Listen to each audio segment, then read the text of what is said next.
Donc, voilà. Donc, pour moi, c'est mon 3e congrès, mais néanmoins le premier avec vous en chair et en os. Wouh! Et je dois vous dire que ça change. C'est tellement plus agréable de se voir, de se serrer dans les bras, etc. Alors, je ne peux pas aller trop loin parce que mon temps a encore été plus limité. Mais bon, voilà, je suis heureuse de vivre ce moment avec vous tous. Alors, lors de mon rapport 2021, je vérifie que ça marche. Oui. Lors de mon rapport 2021, j'avais fait cette proposition de vous parler de mon action à venir, et déjà commencée dans l'année, à partir de 3 lignes de force.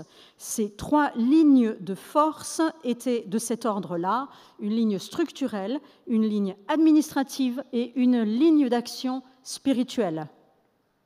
Ah, ça n'a pas marché cette fois-ci. Yes. Donc, je vais reprendre ces 3 lignes et puis vous expliquer un petit peu ce qui a été travaillé, là où il y a encore des efforts à faire, et puis je terminerai mon rapport en vous proposant les nouvelles lignes que je compte travailler et que je suis déjà pour certaines en train de mettre en œuvre en 2022. Ce qui a été réalisé du côté du structurel. Donc, je vous avais parlé de rencontrer les pastorales régionales, je vous avais parlé d'organiser des rencontres de travail et de réflexion avec les présidents de région, de mettre en place une plateforme de partage de ressources.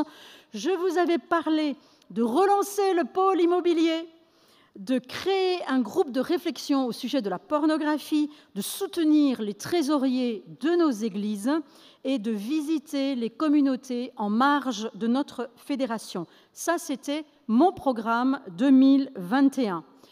Donc, vous allez vite vous rendre compte que je ne suis pas arrivée au bout parce qu'il y a une croix bleue au milieu. Mais je suis contente, il n'y en a qu'une. Donc, tous les points cités ont été travaillés et ont fait l'objet d'avancements précis, sauf la relance du pôle immobilier, que je n'ai pas eu le temps de remettre en route, même si, à l'heure actuelle, 2 personnes travaillent déjà en accompagnement de projets précis. Brian Wild, qui soutient l'église de Sevran, et Fabien Fourcas, qui a été un petit peu mobilisé pour l'accompagnement d'une église, d'un bâtiment plutôt à la faire. Voilà. Donc, ce projet-là va se finaliser cette année.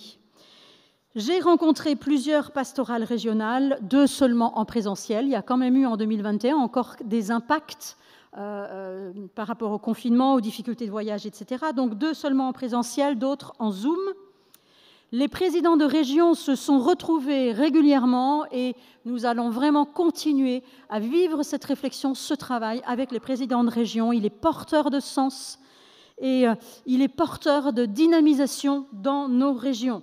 Fin d'année 2021, par exemple, il a été décidé qu'un petit groupe allait travailler à une refonte du document Les Régions avant d'en rediscuter tous ensemble et de le présenter au Conseil national. C'est donc une relation complète entre présidents de région, présidents de comités, commissions, qui ont également été invités à ces discussions, et Conseil national, que nous sommes en train de vivre et à laquelle nous assistons.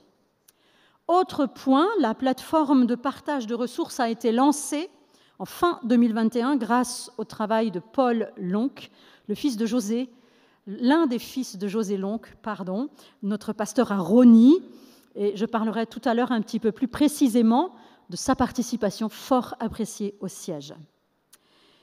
J'ai également, avec la précieuse collaboration de Jean-Marc Coutelier, notre trésorier qui doit être par là-bas, je crois, ou oui, il est là-bas, commencé à organiser des Zooms pour soutenir nos trésoriers. Lorsque j'étais pasteur à Annecy et à Metz, j'ai constaté combien nos trésoriers étaient seuls, et donc nous avons organisé plusieurs rencontres Zoom avec nos trésoriers. Je ne peux que vous inviter, si vous êtes trésorier, à vous y joindre. Il y en aura d'autres.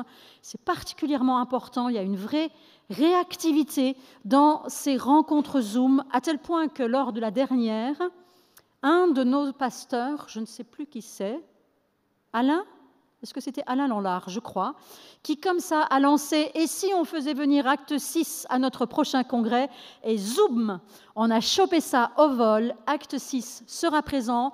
Il y aura un stand demain. Madame Irène Bernacchia, comptable d'Acte 6, va arriver en fin de journée. Et elle sera là demain toute la journée pour vous, pour répondre à toutes vos questions.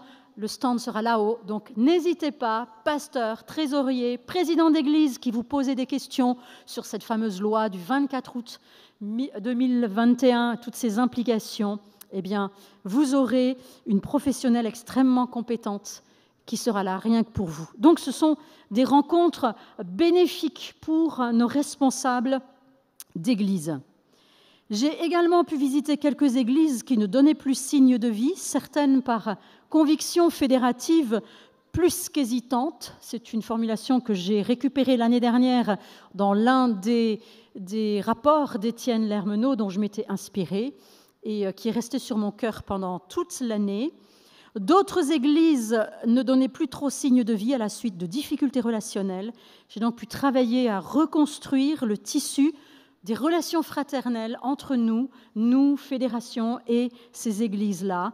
Il est bien entendu que l'ensemble de tout ce travail, celui-là, sera continué jusqu'à ce que toutes nos églises soient pleinement et joyeusement présentes et actives.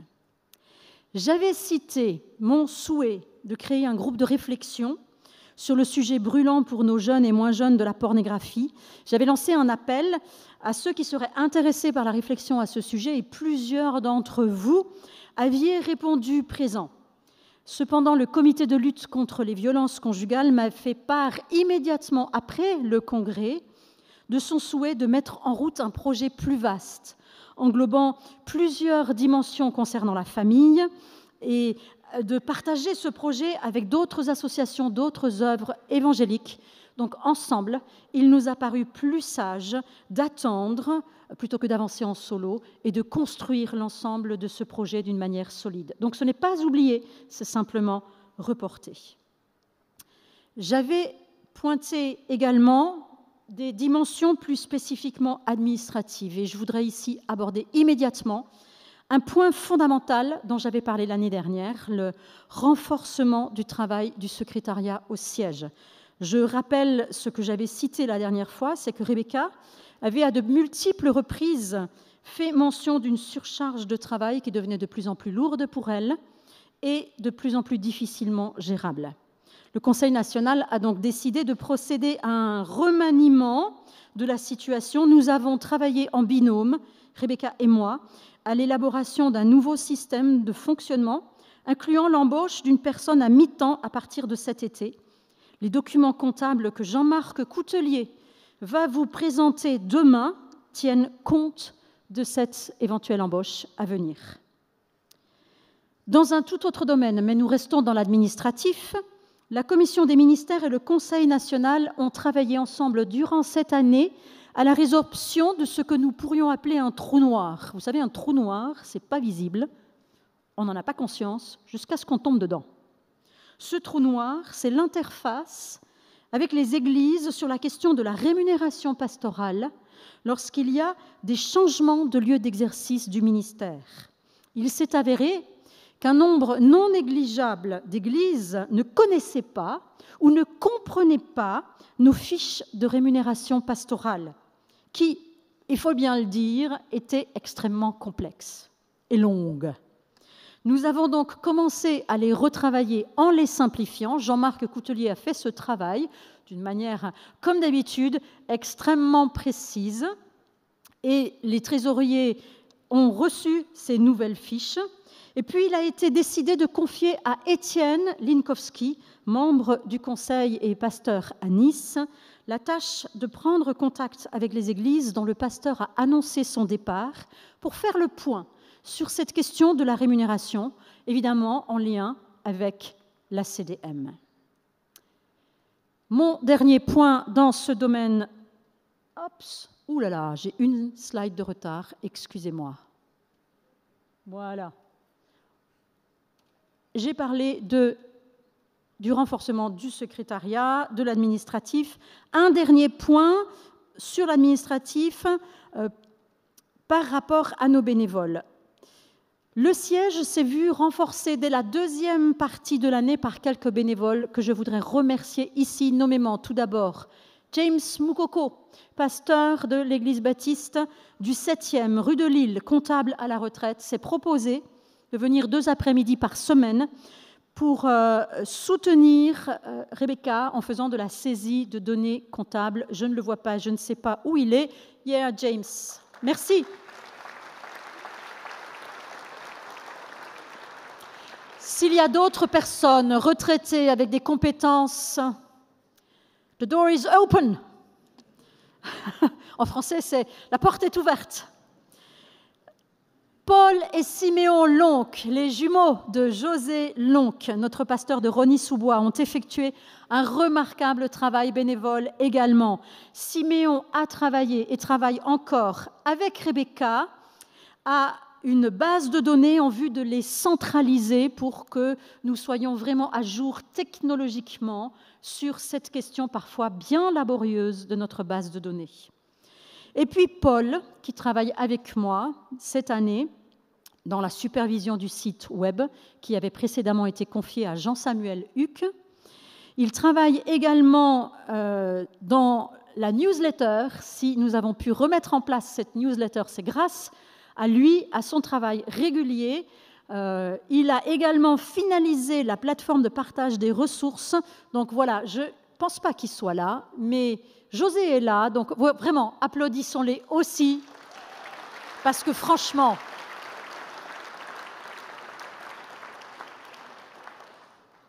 Merci José de m'avoir signalé la disponibilité de tes 2 gars. Ils sont top.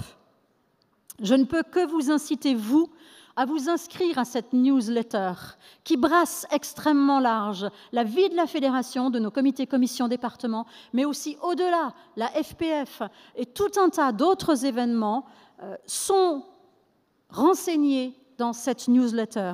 Vous pouvez tout simplement vous y inscrire en allant sur le site web, vous scrollez jusqu'en bas, vous tombez sur un bouton « Abonnement ». Du côté du spirituel, le 3e axe de travail que je pointais en 2021 concernait le domaine du spirituel. Je le mets en dernier parce que pour moi, c'est le plus important.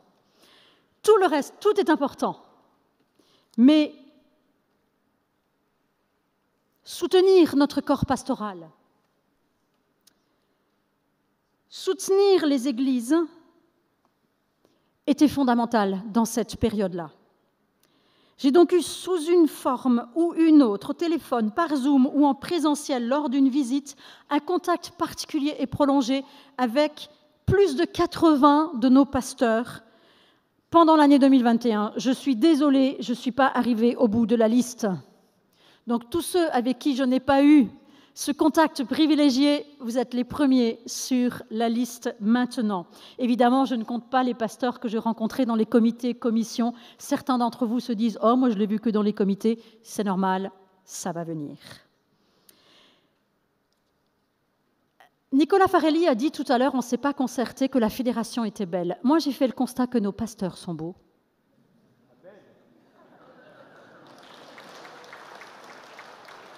Ah ouais, non, franchement, ils ont assuré, tous, ils ont assuré, avec parfois les moyens qu'ils avaient, les ressources, le temps qu'ils avaient, les connaissances technologiques qu'ils avaient, nos pasteurs ont assuré, ils ont tenu bon, ils ont servi le Seigneur, ils vous ont servi, quoi qu'il se passe. Et vraiment, je rends grâce à Dieu pour eux, hommes et femmes engagés auprès de chacune de nos églises.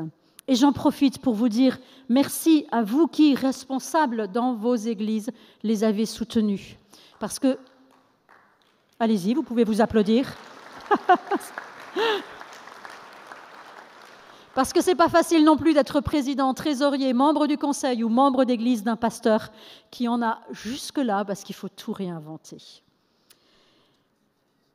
Je n'ai pu personnellement visiter dans la première moitié de 2021 que 5 églises. J'en suis désolée, les restrictions ont fait que, mais j'en ai visité 13 de septembre à décembre.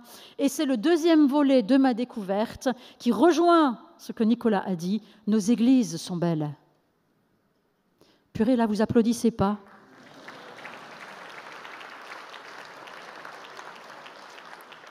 Nos églises sont belles, petites, grandes. Beaucoup de monde me disait « Merci pour ta visite, Joël. Nous sommes bénis. » Je leur répondais systématiquement « Moi, je suis plus bénie que vous. Parce que moi, je vois ce que Dieu fait ici. Je vois ce que Dieu fait à Nîmes. Je vois ce que Dieu fait à Lens. Je vois ce que Dieu fait à Morlaix, partout. » Et l'ensemble dégage un tableau extraordinaire. Ce que Dieu fait dans nos églises, dans notre famille, est magnifique. J'ai parlé partout où je suis passée en 2011 et même en ce début 2022 de cet aspect que je dis prophétique de la fédération. Si vous êtes charismatique, vous savez ce que je veux dire. Si vous n'êtes pas charismatique, recevez ce terme dans le sens d'une parole de Dieu adressée à un monde qui rêve d'uniformité. Prophétiquement, notre diversité dit quelque chose de Dieu au monde. Oui. Il est possible d'être différent et de marcher ensemble dans l'unité, mais ça se travaille. En tout dernier lieu, il me reste à parler du SPGC. Le travail de réflexion quant à sa refondation autour du double pôle prévention-gestion, puisque seul le pôle gestion avait été travaillé jusque-là, a abouti à un projet qui a été validé par le Conseil national en automne dernier, mais sa mise en œuvre concrète peine à démarrer. C'est pourquoi tout à l'heure, vous entendrez pendant les temps info une annonce à ce sujet faite par Brigitte Evrard qui, avec le pasteur Simon Keglot, ont été avec moi à la manœuvre pendant toute l'année 2021. Toutes ces lignes de force de mon action ont été complétées évidemment par le travail normal de secrétaire général. Dans mon cahier de charge, ça s'intitule comme ça, « Le développement de la communion et de la cohésion fédérative sur le plan du vécu de terrain et par le travail des départements, des comités, des commissions ». Ça, c'est juste le normal. Évidemment, en sus de tout cela, dès juin 2021, nous avons préparé 2022 et le centenaire. Nous avons constitué une équipe qui a réfléchi au projet des festivités liées aux 100 ans de notre fédération. Le groupe s'est réuni dès l'été dernier et un grand nombre d'idées en sont sorties. Normalement, vous avez encore le souvenir du kit qui vous a été envoyé, qui regroupait des idées d'action possibles, des webinaires, un concours artistique qui se clôturera ce soir pendant la soirée festive. C'était des éléments qui devaient vous permettre de prendre une part active et locale dans ce temps spécial. Avoir 100 ans, ce n'est pas tous les jours que ça arrive. Je ne sais pas qui d'entre nous sera là pour les 200. Pas moi. En 2022, je vais donc évidemment continuer le travail démarré dans les 3 lignes précédentes et je vais ajouter donc le pôle immobilier, le SPGC, qui vont être finalisés. Amen. Ok, bon, je ne sais pas pour vous, mais moi, je le fais. Les zooms au trésorier qui vont continuer et nous allons rajouter dès l'automne des zooms en soutien au président, puisque vous savez que dans le cadre de cette loi du 24 août 1944... Attendez, là, je me suis emmêlé les pinceaux. Dans le cadre de cette nouvelle loi du 24 août 2021, merci, eh bien, la notion de cultualité va poser quelques problèmes. Donc, nous allons travailler avec les présidents pour leur donner des ressources. Je voudrais aussi, ça c'est totalement nouveau, et c'est vraiment un projet qui me tient à cœur. Je crois que c'est important que le zèle que nous avons pour notre fédération nous pousse à mettre un focus sur la jeunesse. Ça bouge là-bas. Yeah, Pauline. Mais je crois aussi que c'est très important que nous n'oublions pas nos aînés. Et donc, je voudrais lancer une réflexion globale autour du soin à apporter à nos pasteurs retraités ou pasteurs émérites. La réflexion autour de leur place, de leur rôle dans la fédération, la déontologie à mettre en place lorsqu'ils sont encore actifs dans nos églises, tout cela, c'est en cours. Mais plusieurs fois, lorsque j'ai interpellé un pasteur récemment retraité en lui disant « Je te verrai au congrès », il me répondait « Ben non, aucune église ne me soutient plus et je n'ai pas les finances ». Quelle tristesse! Quelle tristesse de voir ces hommes, ces femmes qui ont tout donné pendant des décennies, souhaiter être au milieu de nous et ne pas pouvoir, par manque d'argent. Donc je souhaite lancer cette réflexion, mettre en place un groupe de réflexion, un groupe d'accompagnement qui sera capable de créer des projets, peut-être des recherches de fonds, pour permettre à ceux qui le souhaitent de continuer à participer d'une manière ou d'une autre. Rien n'est écrit. Tout est à construire, mais pour leur permettre de continuer à participer à la vie fédérative, à être présents pour certains avec nous, s'ils le souhaitent, ou bien aussi des nouveaux lieux à inventer. Voilà. Ensuite, je souhaite visiter les grandes églises, celles qui ne pensent pas toujours à faire appel au secrétaire général parce que tout roule, mais qui ont un potentiel indéniable pour devenir des pôles de rayonnement fédératifs régionaux et des pôles de développement. Voilà, ça c'est le projet 2022 et début 2023. Et je vais faire un focus supplémentaire parce que je voudrais faire grandir le mouvement de prière qui a démarré au siège il y a maintenant plus d'1 an. Nous prions avec Rebecca les permanents depuis 1 an maintenant, depuis le mois de mars 2021, toutes les semaines. Je crois que rien n'est possible sans l'intervention de Dieu et que rien n'est possible sans la prière. Prier comme si tout dépendait de Dieu et agir comme si tout dépendait de moi. Voilà la maxime qui m'anime depuis des décennies. Et je souhaite mettre en œuvre cet approfondissement, cette croissance du mouvement de prière au siège. Je voudrais également étendre et ou retravailler le ministère des compagnons d'Épaphras. Je sais... J'allais parler de toi. Voilà, il m'a devancé. Je sais que l'un d'entre vous va se sentir interpellé, mais je vais profiter de ce congrès pour aller le voir, parce que je pense que c'est un beau ministère, mais qu'il est trop restreint, et donc il faut le développer. Et voilà, on en posera les bases pendant ce congrès. En tout dernier lieu, l'arrivée d'une personne supplémentaire au siège me permettra de retravailler avec Rebecca l'attribution des tâches actuelles SG, assistantes, pour prendre moins de temps dans les tâches administratives et plus de temps dans la réflexion pour mener à bien ces actions spécifiques qui sont au cœur du ministère de secrétaire général, la communion, la cohésion, l'ardeur pour l'évangélisation. Martin Luther King avait un rêve, et je termine là-dessus, celui d'une société plus juste. Moi, je rêve que chaque église, que chaque famille dans nos églises, que chaque cœur de chaque membre de chacune de nos églises, rempli de l'amour de Dieu, brûle du désir de partager cet amour autour de soi. Et c'est pourquoi j'ai accroché ce verset qui m'a été offert il y a peu. Là aussi, la personne se reconnaîtra. Je l'ai accroché dans mon bureau de secrétaire général parce que c'est mon mot d'ordre. Travaillons ensemble et luttons, non pas avec nos propres forces. Et quand je suis fatiguée, j'y retourne et je dis « Seigneur, c'est toi qui me remplis de ton énergie. » Travaillons et luttons avec l'énergie qui vient du Christ et qui agit en nous avec puissance. Amen.